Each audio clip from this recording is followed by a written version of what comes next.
ਦੇ ਅਸੂਲ ਨਹੀਂ ਹੈ। ਵੇਖੋ ਤੁਸੀਂ ਜਾਨਵਰ ਦੀ ਕੀਮਤ ਦੇ ਹਿਸਾਬ ਨਾਲ ਕੋਈ ਟੈਕਸ ਲਾਓ, ਕੋਈ ਪਰਚੀ ਲਾਓ, ਉਹਦੇ ਵਜ਼ਨ ਦੇ ਹਿਸਾਬ ਨਾਲ ਲਾਓ। ਹੁਣ ਕੋਈ 10,000 ਦਾ ਜਾਨਵਰ ਇੱਥੇ ਲੈ ਕੇ ਆਇਆ ਹੈ, ਉਹ ਵਾਪਸ ਲਿਜਾਣ ਦਾ 3,000 ਦੇ ਦੇ, ਇਹ ਤੇ ਕੋਈ ਤਰੀਕਾਕਾਰ ਨਹੀਂ ਤੇ ਲੋਕਾਂ ਨੂੰ ਕੋਈ ਸਮਝ ਵੀ ਨਹੀਂ ਲੱਗਦਾ।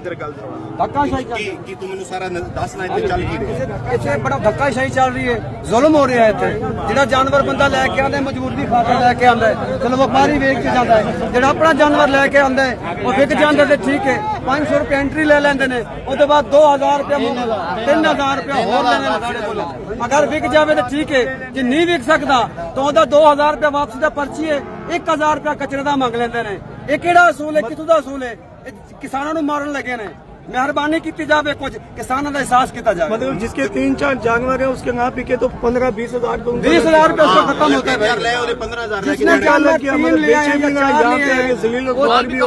15 से 20,000 रुपए का उसका खर्चा हो जाता है। कहाँ जाए गरीब बंदा, क्या करे? जरिया नहीं है। ਮੰਡੀਆਂ ਵੈਰਾਨ ਹੋ ਜਾਣਗੀਆਂ, ਤੁਸੀਂ ਜਾਇਜ਼ ਟੈਕਸ ਲਾਓ, ਮੰਡੀਆਂ ਵਧਣ, ਤੁਹਾਨੂੰ ਵੀ ਟੈਕਸ ਇਕੱਠਾ ਐਵੇਂ ਟੈਕਸ ਕੋਈ ਇਕੱਠਾ ਨਹੀਂ। ਮਾਲਪੁਰ ਦੀ ਮੰਡੀ ਇਸ ਲਈ ਤੇ ਕੱਟ ਗਈ ਹੈ, ਕੱਟ ਗਈ ਹੈ।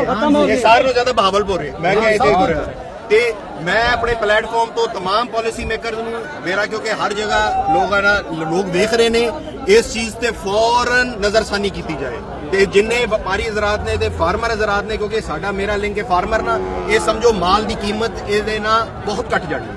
ਮਾਲ ਦੀ ਜਦੋਂ ਵਿਕਰੀ ਘਟੇਗੀ, ਹਰ ਚੀਜ਼ ਘਟੇਗੀ, ਟੈਕਸ ਲੱਗੇਗਾ। ਸਰ ਰੇਟ ਹੀ ਕੋਈ ਮੰਗਦਾ ਹੀ ਨਹੀਂ। ਜਿਹੜਾ 2 ਲੱਖ ਦਾ ਜਾਨਵਰ ਆਂਦੇ ਨੇ ਦੇ ਦਿਓ 1,30,000 ਦਾ, 70,000 ਕਿੱਥੋਂ ਲੈ ਕੇ ਆਈਏ? ਇਹ ਪਰਚੀ ਦੀ ਡਾੜ ਕੋਲ ਕੋਈ ਜਾਨਵਰ ਵੀ ਨਹੀਂ ਲੈਂਦਾ ਇੱਥੇ।